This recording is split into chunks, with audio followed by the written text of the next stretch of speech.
बिस्मिल्लाहिर्रहमानिर्रहीम। अस्सलाम वालेकुम। Welcome back to my channel and welcome back to my new vlog. तो कैसे हैं आप सब लोग? उम्मीद करती हूँ सब लोग खैरियत से होंगे। मैं भी शुक्र है बिल्कुल खैरियत से हूँ। स्टार्ट करते हैं आज का व्लॉग। आज का व्लॉग भी लास्ट व्लॉग का सेकंड पार्ट है। जो मैंने अपना व्लॉग दावत व्लॉग शेयर किया था उसमें से काफ़ी सारी ये चीज़ें रह गई थी और इसलिए क्योंकि व्लॉग काफ़ी ज़्यादा लंबा होने वाला था और इसलिए मैंने इसको पार्ट 2 में डिवाइड कर लिया था और ये मेरी 2 डेज़ की फिर रूटीन हो गई थी।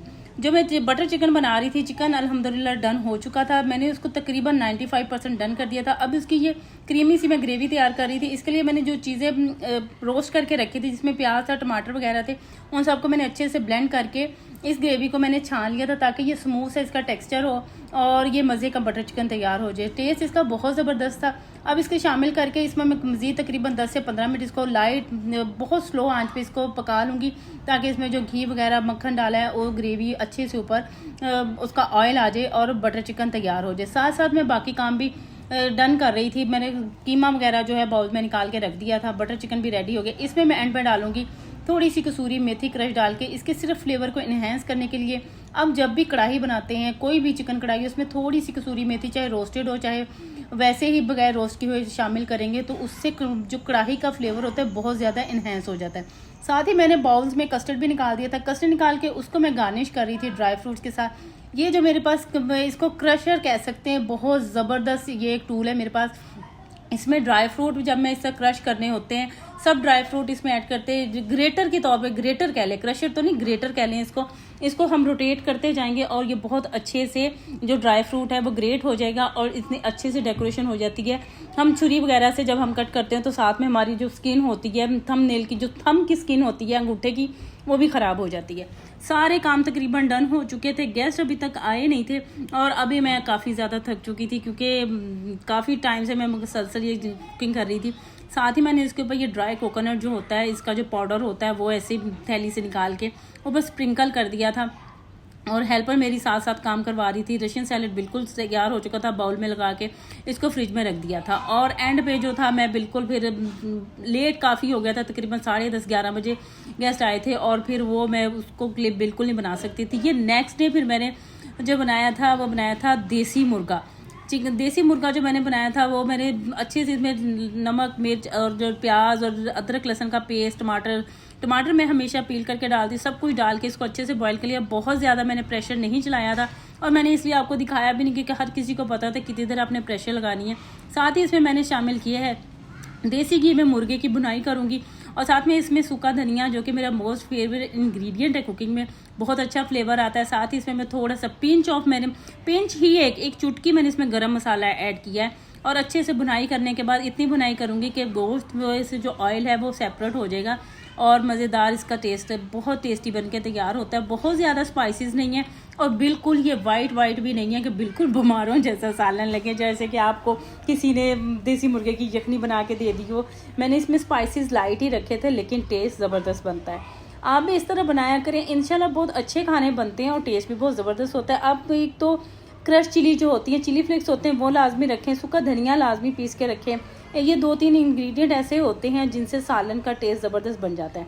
सालन तकरीबन रेडी हो चुका था। साथ ही मैंने ये जो शकरकंदी बॉयल होने के लिए रख दी थी क्योंकि जो मेरी छोटी बेटी उनको भूख कुछ ज़्यादा ही लगती है, वो बार बार कुछ ना कुछ खाने के लिए मांगती रहती हैं, तो मैंने साथ ही शकरकंदी रख दी थी ताकि अगर रोटी से हटके कुछ मांगे तो उसको शकरकंदी दे दीजिए। स्वीट पोटैटो दे दिए जाए जिनके ऊपर लेमन या फिर चाट मसाला स्प्रिंकल करके उसको दे दे तो वो मज़े से खा लेती। साथ साथ मैंने रोटी भी बना ली थी चूल्हे पे। वो अपने लिए मास्क तैयार कर रही थी, फेस में रोटी बनाई, लंच बॉक्स तैयार हो रहा था। बिल्कुल बच्चों की तरह लंच बॉक्स तैयार होता है मेरे हस्बैंड के लिए। जब ऑफिस रात में उन्होंने लेट आना होता है तो वो ऑफिस खाना मंगवा लेते हैं। रोटी बन चुकी थी सबके लिए माशाल्लाह बन चुकी थी और अब मैं लंच बॉक्स पैक कर रही थी और लंच बॉक्स में मैंने रोटी उनके लिए रखी। मैं लंच बॉक्स में इसके बॉक्सेस वॉश करके इनको खुशक करके इसमें मैं लगाती हूँ टिशू के साथ ही, क्योंकि पसीना नहीं आता और रोटी ख़राब नहीं आती। लंच बॉक्स किया पैक और फिर जो ऑफिस से एम्प्लॉय आते हैं उनके हैंड ओवर किया और उनको खाना भिजवा दिया।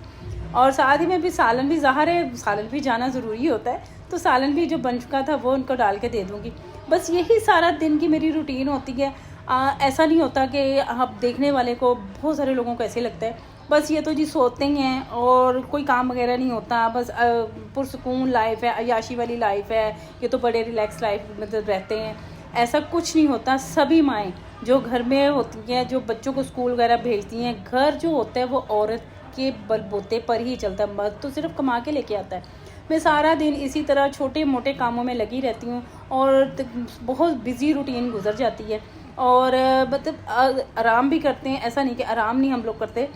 और लेकिन मेरी रूटीन इतनी ज़्यादा टफ़ है कि मैंने इतने प्रोजेक्ट स्टार्ट किए हुए होते हैं ना अपनी लाइफ में कि मैं रात को अल्हम्दुलिल्लाह ये होती है कि अल्हम्दुलिल्लाह अल्लाह खैर रखे, मैं सुबह खैरियत से उठूँ, नमाज़ वगैरह से फ़ारग होके बाकी जो रूटीन के काम होते हैं वो मैंने प्लान किए हुए थे। कभी ऐसा नहीं हुआ कि मेरा कोई काम ऐसा हो अनप्लान हो जाए। हाँ, कभी कभी जो हस्बैंड की दावतें होती हैं या फ्रेंड्स वगैरह उनके आते हैं, खाना होता है, वो तकरीबन कभी एमरजेंसी में हो जाता है, बल्कि मोस्टली ही वो एमरजेंसी के ही मेरे काम होते हैं।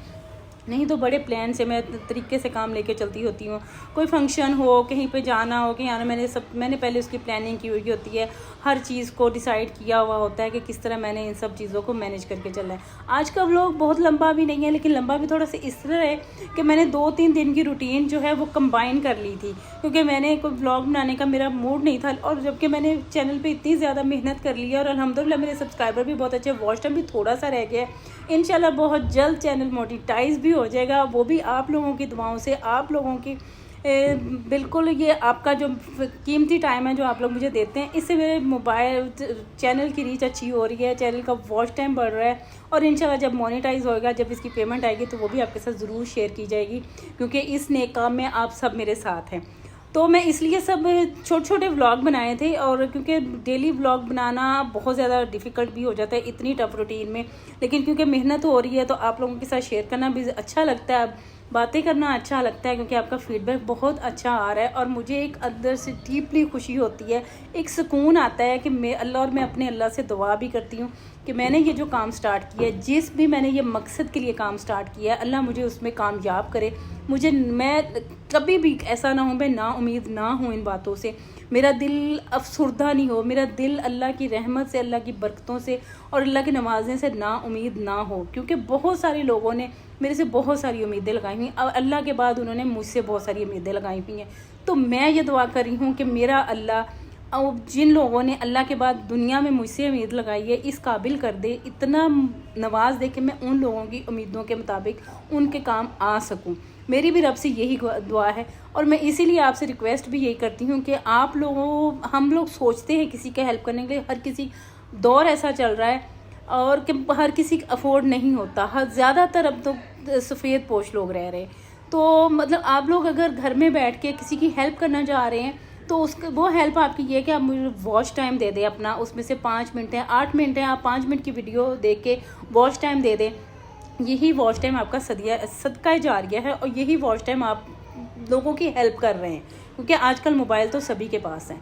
तो बस ये लास्ट में मैंने दाल को तड़का लगा दिया था, जिसको थोड़ा सा बारबेक्यू फ्लेवर दे दिया था और इसको देसी घी का फिर तड़का लगाया था। फ्राई पैन जब बहुत ज़्यादा गर्म हो जाए, जब इसमें ऑयल बहुत हीटअप हो, हम इसमें थोड़ा सा अदरक डाल के, ज़ीरा डाल के इसमें जब हम दाल डालते हैं तो चिंगारियाँ जो निकलती हैं उससे बारबेक्यू फ्लेवर आ जाता है। व्लॉग पसंद आए तो प्लीज़ लाइक सब्सक्राइब शेयर ज़रूर करें। मिलेंगे इंशाल्लाह आपसे नेक्स्ट व्लॉग में। अल्लाह हाफिज़।